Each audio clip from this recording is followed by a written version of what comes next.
Hello friends, എല്ലാവർക്കും good morning. അപ്പോൾ നമ്മുടെ മൗനരാഗത്തിൻ്റെ ക്ലൈമാക്സ് എപ്പിസോഡിലേക്ക് എല്ലാവർക്കും സ്വാഗതം. അങ്ങനെ നമ്മുടെ മൗനരാഗം തീർന്നിരിക്കുകയാണ് മക്കളെ. അപ്പോൾ നമുക്ക് ഇന്നത്തെ ഒരു അടിപൊളി കഥ കേട്ട് നോക്കിയാലോ അല്ലേ. അങ്ങനെ നമ്മുടെ കിരൺ ആണെങ്കിൽ ആകെ വെറി കൊണ്ടൊരു അവസ്ഥ നിൽക്കുകയാണ്. അപ്പോൾ ഈ രതീഷിനോട് പറയുകയാണ്, എവിടെ ഇനിയിപ്പോൾ സറിയ എങ്ങോട്ടായിരിക്കും പോയിരിക്കുക, അവളെ ഞാൻ ഒരുപാട് വിശ്വസിച്ചു, പക്ഷേ അവൾ എന്നോട് ചെയ്തത് വലിയൊരു ചതി തന്നെയാണ്. അവൾ ഇത്രയും നാൾ ഞങ്ങളോടൊപ്പം കൂടിയത് കല്യാണിയെ കൊല്ലണമെന്നുള്ളൊരു വിചാരം കൊണ്ടാണല്ലേ. ദേ കിരൺ സാറേ, ഇനിയിപ്പോൾ സരയു ഹോസ്പിറ്റലില്ല, ഇനി അവൾ പോയിരിക്കുന്നത് സാറിൻ്റെ വീട്ടിലേക്കായിരിക്കോ കല്യാണിൻ്റെ അടുത്തേക്കായിരിക്കോ എന്ന് ചോദിച്ചപ്പോഴേക്കും കിരണാകെ ഞെട്ടിപ്പോവാണ്. രതീഷ് എന്തൊക്കെയാ പറയുന്നത്, നീ പറഞ്ഞതും സത്യം തന്നെയാ, അവൾ അങ്ങോട്ട് പോകാൻ തന്നെ ചാൻസ് ഉണ്ട്. മനോഹറിനെ കൊല്ലാനായിട്ടാണ് അവൾ ഒരുമ്പിട്ടിറങ്ങിയത്, അതേപോലെ തന്നെ മനോഹറിന് വിഷം കൊടുക്കുകയും ചെയ്തു. അവനെ ഞങ്ങൾ ഹോസ്പിറ്റലിലേക്ക് എത്തിക്കുകയും ചെയ്തു. പക്ഷേ ഇനി കല്യാണിക്ക് ഒരു അബദ്ധം വരാനായിട്ട് പാടില്ല രതീഷേ, എനിക്ക് ഉടനെ തന്നെ അങ്ങോട്ട് പോകുക തന്നെ ചെയ്യണം. തീർച്ചയായിട്ടും സാറേ, എത്രയും പെട്ടെന്ന് സാർ അങ്ങോട്ട് പോയിക്കോ. ഇനി അവളെ വിശ്വസിക്കാനായിട്ട് പാടില്ല. ഇനി അവളെ ആര് വിശ്വസിക്കാനായിട്ട്? ഇനി ഞാൻ എൻ്റെ ജന്മത്തിൽ വിശ്വസിക്കില്ല. അവളെൻ്റെ കൈ കിട്ടിക്കഴിഞ്ഞാൽ ഞാൻ അവളെ ശരിയാക്കും. പിന്നെ സരയുനെതിരെ ഞാനൊരു കടുത്ത തീരുമാനം എടുക്കുന്നുണ്ട്. അത് അച്ഛനും അമ്മയും അതേപോലെ തന്നെ ബാക്കിയുള്ളവരെയും കൂടി തീരുമാനിക്കട്ടെ അവളിനി എന്ത് ചെയ്യണമെന്ന് എന്നും പറഞ്ഞുകൊണ്ട് നമ്മുടെ കിരൺ എത്രയും പെട്ടെന്ന് അവിടെ നിന്ന് പോവുകയാണ്. അപ്പോൾ രതീഷിനാണെങ്കിൽ ആകെ പേടിയും തോന്നിക്കുകയാണ്. ദൈവമേ, കല്യാണിക്ക് ഒരു ആപത്തും വരല്ലേ എന്നാണ് രതീഷിൻ്റെ പ്രാർത്ഥന. അങ്ങനെ കിരണാണെങ്കിൽ കാറിൽ കയറി ഇങ്ങനെ പാഞ്ഞു പോകുമ്പോഴും സരയുവിനെക്കുറിച്ചുള്ള ഓർമ്മകളാണ്. കാരണം സരയുവിനൊന്ന് വയ്യാതെ ആയിക്കഴിഞ്ഞപ്പോഴേക്കും സരയുവിനെ താൻ പൊക്കിയെടുക്കുകയും അതേപോലെ തന്നെ സരയു പറയുകയാണ്, അയ്യോ കിരണേ, എനിക്ക് ഒട്ടും വയ്യ കിരണേ എന്ന് പറയുമ്പോൾ, സാരമില്ല സരയു, നിനക്ക് ഞാനില്ലേ, ദേ നീ ഇവിടെ നിന്ന് റെസ്റ്റ് എടുത്തോ, നീ ഇന്ന് ജോലിക്ക് വരണ്ട എന്ന് പറയുമ്പോൾ സരയുവിൻ്റെ മനസ്സിൽ ഇങ്ങനെ ദുഷിച്ച ചിന്തയാണെന്ന് കിരൺ സ്വപ്നത്തിൽ പോലും വിചാരിച്ചില്ല. സരയുവിന് എല്ലാ കാര്യങ്ങളും നമ്മുടെ കിരൺ ഇങ്ങനെ ചെയ്തു കൊടുക്കുന്നുണ്ടായിരുന്നു. അങ്ങനെ ഡ്രൈവ് ചെയ്യുമ്പോഴും കിരൺ ഓരോരോ കാര്യങ്ങളും സരയുവിനെ കുറിച്ച് ഇങ്ങനെ ആലോചിച്ചുകൊണ്ടിരിക്കുക. അതൊക്കെ ആലോചിച്ച് കഴിഞ്ഞപ്പോഴേക്കും കിരണാണെങ്കിൽ തലക്ക് ഭ്രാന്ത് പിടിക്കുന്ന ഒരു അവസ്ഥയിലാണ്. ഒരു മനസ്സമാധാനമില്ല, ഒരു സന്തോഷമില്ല. അത്രയ്ക്കും സ്നേഹിച്ച് തുടങ്ങിയതാണ് സരയുവിനെ. വീണ്ടും ഈ ഒരു പ്രവൃത്തിയാണല്ലോ തനിക്കെതിരെ കാണിച്ചത് എന്നൊക്കെ ആലോചിച്ച് കഴിഞ്ഞപ്പോഴേക്കും കിരൺ അങ്ങോട്ട് സഹിക്കാൻ പറ്റില്ല. അങ്ങനെ കിരൺ നേരെ കിരണിൻ്റെ വീട്ടിലേക്ക് എത്തുക. അപ്പോൾ വീട്ടിലേക്ക് എത്തിക്കഴിഞ്ഞപ്പോഴേക്കും അവിടെ നമ്മുടെ കാർത്തികയുണ്ട്, അതേപോലെ തന്നെ ലക്ഷ്മി, കാദംബരി, ബാക്കിയുള്ളവരെല്ലാവരും ഉണ്ട്. അപ്പോൾ ഇവരെല്ലാവരും ഭയങ്കര ദുഃഖിച്ചിരിക്കുന്നത്. ഇത് കണ്ട കിരണാകെ ഞെട്ടിപ്പോയി. ഇനി കല്യാണിക്ക് എന്തെങ്കിലും സംഭവിച്ചോ എന്നാണ് കിരണ് വല്ലാത്തൊരു പേടി. നിങ്ങളുടെ മുഖമൊക്കെ എന്താ ഇങ്ങനെ ഇരിക്കുന്നത്, എന്താ പറ്റിയത്, കല്യാണി എവിടെ, എന്താ സംഭവിച്ചത് എന്ന് ചോദിച്ചപ്പോഴേക്കും അത് പിന്നെ കിരണെ, ഇവിടെ വലിയൊരു സംഭവം ഉണ്ടായി കിരണേ. എന്ത് സംഭവം ഉണ്ടായെന്ന് പറ, നിങ്ങൾ ചുമ്മാ മനുഷ്യനെ ടെൻഷൻ അടിപ്പിക്കാതെ എന്ത് സംഭവം ഉണ്ടായെന്ന് പറ എന്ന് ചോദിച്ചപ്പോഴേക്കും, അത് വേറൊന്നുമല്ല, സരി ഇവിടെ വന്നായിരുന്നു. എന്നിട്ട് സരി ഇവിടെ വന്നിട്ട് ബാക്കിയെല്ലാം കല്യാണിയോട് ചോദിച്ചാൽ മതി കിരണേ, ഞങ്ങൾക്കൊന്നും പറയാനുള്ള ആ ഒരു ധൈര്യം പോലും ഇല്ല. കല്യാണിയോട് ചോദിച്ചാൽ മതിയല്ല. അവൾ ഇവിടെ കിടന്ന് എന്തെല്ലാം ആക്രമണങ്ങളാണ് കാണിച്ചു കൂട്ടിയെന്ന് അറിയാമോ? അവള് പാഞ്ഞിവിടെ വരികയായിരുന്നു എന്ന് പറയാണ്. അതെ, സരയുവിനെ കുറിച്ചുള്ള സകല കാര്യങ്ങളും അറിഞ്ഞിട്ട് തന്നെയാണ് ഞാൻ ഇങ്ങോട്ട് വന്നത്. സരയു ഇവിടെ ഉണ്ടാവുമെന്ന് പേടിച്ചിട്ട് തന്നെയാണ് ഞാൻ ഇങ്ങോട്ട് പാഞ്ഞെത്തിയത്. എന്നിട്ട് എന്താ സംഭവിച്ചത്, കല്യാണിയെ അവൾ ഉപദ്രവിച്ചോ എന്ന് ചോദിച്ചപ്പോഴേക്കും ഞാൻ പറഞ്ഞല്ലോ, കല്യാണിയോട് പോയി തന്നെ ചോദിക്കുക എന്ന് കാർത്തികയുടെ അമ്മ പറയാ. ഇത് കിട്ടുമ്പോഴേക്കും കിരണാണെങ്കിൽ ഒരു മനസ്സമാധാനമില്ല. ശരി, ഞാനേതായാലും പോയി ചോദിച്ചോളാം എന്നും പറഞ്ഞുകൊണ്ട് കിരൺ നേരെ കല്യാണിൻ്റെ അടുത്തേക്ക് ചെല്ലുക. കല്യാണി അപ്പം അവിടെ നിന്ന് ഇങ്ങനെ കരഞ്ഞുകൊണ്ടിരിക്കുകയായിരുന്നു. കിരണിനെ കണ്ട ഉടനെ തന്നെ കിരണേട്ടാ എന്ന് പറഞ്ഞുകൊണ്ട് കെട്ടിപ്പിടിക്കുകയാണ് കല്യാണി. എന്താ പറ്റിയ കല്യാണി, സരയുടെ വന്നായിരുന്നെന്നൊക്കെ അറിഞ്ഞല്ലോ, എന്താ പറ്റിയത്, എന്താണെങ്കിലും ഒന്ന് പറ, അവരോടൊക്കെ ചോദിച്ചിട്ട് നിന്നോട് ചോദിക്കാനാണ് പറയുന്നത്, എനിക്കൊരു സമാധാനമില്ല, അവൾ എവിടെ എന്നൊക്കെ ചോദിച്ചു കഴിയുമ്പോഴേക്കും അത് പിന്നെ കിരണേട്ടാ അവളിവിടെ വന്നായിരുന്നു, അവളിവിടെ വന്ന് ഭയങ്കര കാലിൽ തുള്ളിയാണ് അവളിവിടെ വന്നത്, ഞങ്ങളെല്ലാവരും പേടിച്ചു പോയി. പക്ഷേ അതിനിടയ്ക്ക് അവളൊന്ന് കൂളായി. അതെ, എനിക്ക് കല്യാണിയോട് ചില കാര്യങ്ങളെല്ലാം സംസാരിക്കാനുണ്ട് എന്നും പറഞ്ഞുകൊണ്ട്. അപ്പോൾ ഞാൻ വിചാരിച്ചു എന്ത് കാര്യമാണെന്ന് അറിയാൻ വേണ്ടി ഞാൻ സരയോടൊപ്പം കൂടി. കല്യാണി ഇവിടെ നിന്ന് സംസാരിച്ച് ശരിയാവില്ല, അതുകൊണ്ട് നമുക്ക് റൂമിലേക്ക് പോകാം എന്നാണ് സരയു എന്നോട് പറഞ്ഞത്. അങ്ങനെ അവളെ വിശ്വസിച്ച് ഞാൻ റൂമിലേക്ക് കയറി വന്നു കിരണേട്ടാ. എന്നിട്ട് എന്താ സംഭവിച്ചത്, അപ്പോഴേക്കും അവളെ സ്വഭാവം അങ്ങോട്ട് മാറി. വാതിലൊക്കെ അടച്ചു പൂട്ടി കുറ്റിയിട്ട് അവള് സ്വഭാവമൊക്കെ മാറി. അവളുടെ കയ്യിൽ നിന്ന് ആ കടാര എടുത്ത് എന്നെ കുത്താനായിട്ട് ശ്രമിച്ചു. എന്നിട്ട് ഞാനതെല്ലാം ആ, ഒരു പരിധിക്ക് അവൾ ആ കടാരയൊക്കെ തട്ടിത്തെറിപ്പിക്കാനായിട്ട് ശ്രമിച്ചു. കുത്തു കൊള്ളാതിരിക്കാനായിട്ട് മാക്സിമം ഞാൻ ശ്രദ്ധിച്ചു കിരണേട്ടാ. എന്നിട്ട് അവൾ അവിടെ ബാക്കി എന്താ സംഭവിച്ചത്? പിന്നെ അവളെന്നോട് കുറേ കാര്യങ്ങളെല്ലാം പറഞ്ഞു കിരണേട്ടാ. അവളുടെ ആ ഒരു ഭാവമാറ്റം എനിക്ക് വിശ്വസിക്കാൻ പോലും പറ്റിയില്ല. എന്നിട്ട് സരയു എവിടെ? നീ എങ്ങനെയാണ് അവളുടെ കയ്യിൽ നിന്ന് രക്ഷപ്പെട്ടത്? അത് പറ. അത് പിന്നെ എൻ്റെ അലർച്ചയെല്ലാം കേട്ടിട്ടെ അവരെല്ലാവരും ഓടി വന്നിട്ട് കതകിലൊക്കെ കുറേ മുട്ടാനായിട്ട് ശ്രമിച്ചു. പക്ഷേ ബലമുള്ള കതകല്ലേ, അത് തുറക്കാനായിട്ട് സാധിക്കുകയായിരുന്നേട്ടാ. പക്ഷേ ഞാനെന്ത് ചെയ്തെന്നറിയാവോ? അവളെക്കാലം ബലം എനിക്ക് തന്നെയല്ലേ. ഞാൻ അതുകൊണ്ട് തന്നെ അവളുടെ കയ്യിൽ വെച്ച് കടാരെ തട്ടിത്തെറിപ്പിച്ച് അവളെ ഉന്തി തള്ളി താഴെ ഇട്ടു. അതിനുശേഷം ഞാൻ കതക് തുറന്ന് ഞാൻ പുറത്തേക്ക് ഇറങ്ങി. അതുകൊണ്ടാണ് ഞാൻ ആ സമയത്ത് രക്ഷപ്പെട്ടത്. അങ്ങനെ സരയുവിന് ഭ്രാന്ത് പിടിച്ച പോലെ പുറത്തേക്ക് ഇറങ്ങി വീണ്ടും വന്നു. എന്നിട്ട് ആ കത്തി എടുത്തിട്ട് വന്നത് എന്നെ കുത്താൻ തന്നെയായിരുന്നു അവളുടെ പ്ലാൻ കിരണേട്ടാ. എന്നിട്ട് അവള് എന്നെ കുത്താനായിട്ട് ശ്രമിച്ചെങ്കിലും വീട്ടുകാരെല്ലാവരും കൂടി അവളെ പിടികൂടി കിരണേട്ട എന്ന് പറയാണ്. എൻ്റെ ദൈവമേ കല്യാണി, ഇങ്ങനൊരു അപകട സൂചന ഞാൻ അറിഞ്ഞത് കൊണ്ട് തന്നെയാണ് ഞാൻ ഇങ്ങോട്ട് ഓടിയെത്തിയത് എന്ന് പറഞ്ഞുകൊണ്ട് കല്യാണിയെയും ചേർത്ത് പിടിച്ചിട്ട് നമ്മുടെ കിരൺ നേരെ പുറത്തേക്ക് ഇറങ്ങുകയാണ്. അപ്പോൾ പുറത്തേക്ക് ഇറങ്ങിക്കഴിഞ്ഞപ്പോഴേക്കും കല്യാണി പറഞ്ഞ കാര്യങ്ങളെല്ലാം എന്ന് ചോദിച്ചപ്പോഴേക്കും പറഞ്ഞു.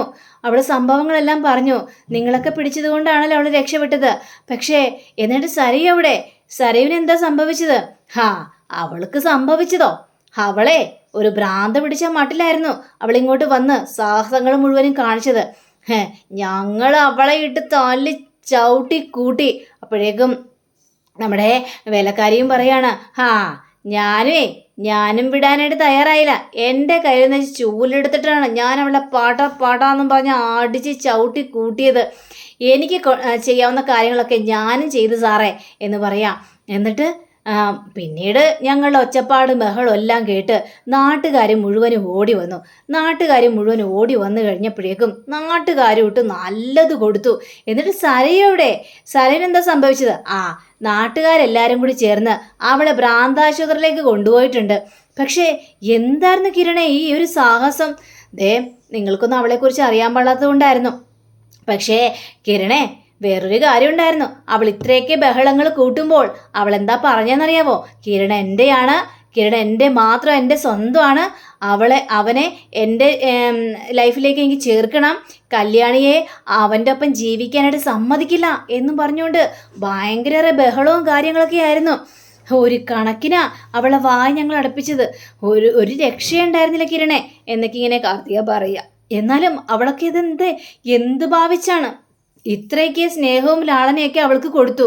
അവളുടെയും അവളുടെ കുഞ്ഞിനെയൊക്കെ നന്നായിട്ട് തന്നെയല്ലേ കിരണും കല്യാണിയൊക്കെ നോക്കിയത്. എന്നിട്ട് ആ ഒരു നന്ദി പ്രകടനങ്ങൾ പോലും അവളുടെ ഭാഗത്തുനിന്ന് ഉണ്ടായിരുന്നില്ലല്ലോ. ഇത് കേട്ട കിരണ് ഭയങ്കര സങ്കടം തോന്നി. അതേപോലെ തന്നെ കല്യാണിക്കും ആകെ കരച്ചിൽ വരികയാണ്.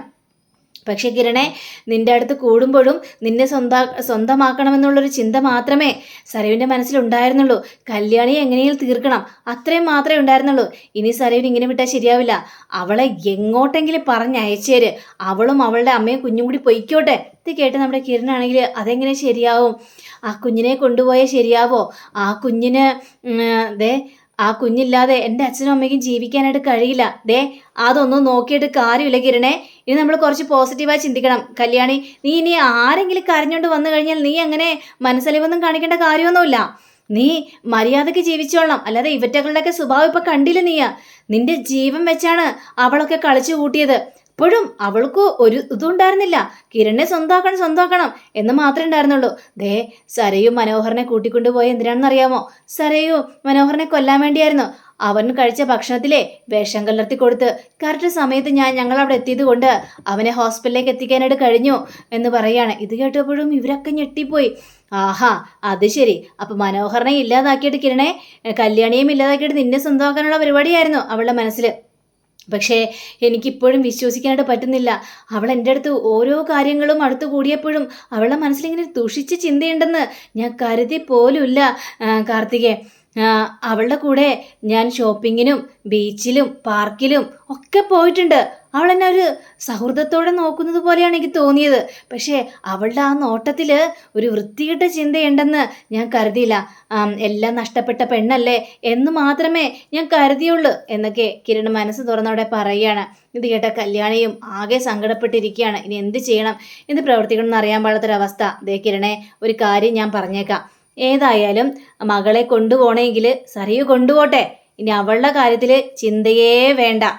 അവൾ എന്താന്ന് വെച്ചാൽ ചെയ്തോട്ടെ. ഇനി കുഞ്ഞിൻ്റെ കാര്യം പറഞ്ഞുകൊണ്ട് അവൾ ഇനി മേലെ ഇങ്ങോട്ട് വരാനായിട്ട് നിൽക്കരുത്. നിങ്ങളുടെ മകനുണ്ടല്ലോ, അവനെ ഏതായാലും ആൻറ്റിയുടെ കയ്യിലേക്ക് കൊടുക്ക്. അവനെ കണ്ട് സന്തോഷിച്ചാൽ മതി. അല്ലാതെ സരയുവിൻ്റെ കുഞ്ഞിനെ ഇനി ഇവിടെ ആവശ്യമില്ല, കൊണ്ടുപോയിക്കോട്ടെ. ഇതൊക്കെ കേട്ട് കഴിഞ്ഞപ്പോഴേക്കും കല്യാണി, അതൊക്കെ പിന്നീടുള്ള കാര്യമല്ലേ. ഏതായാലും കിരണേട്ട സരയുവിനെ ഭ്രാന്താശുപത്രിയിലേക്ക് കൊണ്ടുപോയിരിക്കുകയാണ്. ഇനി അവൾക്കെതിരെയുള്ള ഒരു തീരുമാനം നമ്മൾ എടുത്തേ മതിയാവുള്ളൂ. എന്ത് ചെയ്യണമെന്ന് നമുക്കിനി കൂടുതൽ വ്യക്തമാക്കണം. അങ്ങനെ വെറുതെ വിടാനൊന്നും പറ്റില്ല. ശരിക്കും പറഞ്ഞു കഴിഞ്ഞാൽ ആൻറ്റിയൊക്കെ ഒരുപാട് സ്നേഹിച്ചതല്ലേ രൂപയെ. എന്നിട്ട് എന്തായി? എന്നിട്ട് കിരണിൻ്റെ അമ്മയ്ക്ക് തന്നെ നല്ല തിരിച്ചടി കിട്ടിയില്ലേ? ഇപ്പോൾ ആൻറ്റി പോലും സരയുവിനെ സ്നേഹിക്കുന്ന പോലുമില്ല. അവളും അവളുടെ അമ്മയ്ക്കൊക്കെ യഥാർത്ഥ സ്വഭാവം മനസ്സിലായ കാര്യമല്ലേ. അപ്പോൾ ഇനി കൂടുതൽ സംസാരിക്കേണ്ട ആവശ്യമൊന്നുമില്ല എന്നൊക്കെ പറയാണ്. ശരി, എന്താന്ന് വെച്ചാൽ നമുക്ക് തീരുമാനിക്കാം എന്നും പറയാണ്.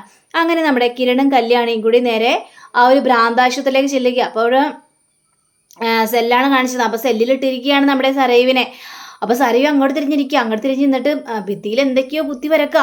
അപ്പോൾ കല്യാണി നോക്കിക്കഴിഞ്ഞപ്പോഴേക്കും കിരണേട്ട അത് നോക്കിയേ, ദേ ഇപ്പോഴും അവൾക്ക് ഭ്രാന്താണെങ്കിൽ കൂടിയും കിരണേട്ടൻ അവളുടെ മനസ്സിൽ അതെ കിരണേട്ടൻ എൻ്റെയാ, എൻ്റെ മാത്രമാണ് എന്നും പറഞ്ഞുകൊണ്ട് അവിടെ ആ ഭിത്തിയിൽ എഴുതി വെച്ചിരിക്കുന്നത് കണ്ടില്ലേ കിരണേട്ടാ എന്ന് പറഞ്ഞപ്പോഴേക്കും അവൾ എന്ത് വേണമെങ്കിലും എഴുതി വെച്ചിരിക്കട്ടെ, അവളുടെ മനസ്സിൽ ഞാനായിരിക്കും. പക്ഷേ അവളെൻ്റെ മനസ്സിൻ്റെ കോണിൽ പോലുമില്ല. എൻ്റെ ഒരു അനിയത്തി കുട്ടിയായിട്ട് പോലും എനിക്ക് അവളെ കാണാനായിട്ട് സാധിക്കില്ല. അത്രയ്ക്കും ഞാൻ അവളെ വെറുത്തുപോയി. അവളെ സ്നേഹിച്ച് തുടങ്ങിയതായിരുന്നു ഞാൻ, പക്ഷേ അവളെ ഞാൻ വെറുത്തുപോയി എന്ന് കിരൺ അവിടെ പറയുന്നുണ്ട്.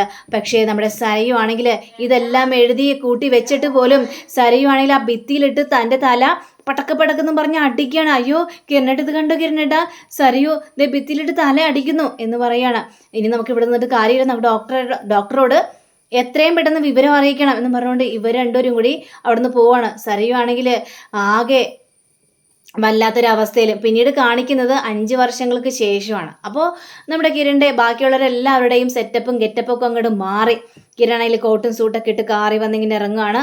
എല്ലാവരും കൂടി കിരണിനെ നോക്കി ഓടി വരികയാണ്. അപ്പോൾ കിരൺ നേരെ അങ്ങോട്ട് കയറി വന്നിട്ട് എന്തായി കിരണേ കാര്യങ്ങളെല്ലാം എന്തായി എന്നൊക്കെ ചോദിച്ചപ്പോഴേക്കും അതൊക്കെ പറയാം. ചുമ്മാ മനുഷ്യനെ ടെൻഷൻ അടുപ്പിക്കാതെ എന്തായെന്ന് പറ. വക്കീലിനെ കണ്ടോ? കോടതിയിൽ പോയോ? എന്നിട്ട് കോടതിയുടെ തീരുമാനം എന്തായിരുന്നു എന്നൊക്കെ ഇവരിങ്ങനെ ചോദിച്ചുകൊണ്ടിരിക്കാം. ഞാൻ പറയാമെന്ന് പറഞ്ഞില്ലേ കല്യാണി, എനിക്ക് നിന്നോട് അത്യാവശ്യമായിട്ട് ചില കാര്യങ്ങളെല്ലാം സംസാരിക്കാനുണ്ട്. ഇത് കേട്ട കല്യാണി പേടിച്ചു പോയി. അങ്ങനെ കിരണേട്ട എന്താ കിരണേട്ട് പറയാനുള്ളത്? അങ്ങനെ ഇവർ രണ്ടുപേരും കൂടി റൂമിലേക്ക് ചെല്ലുക.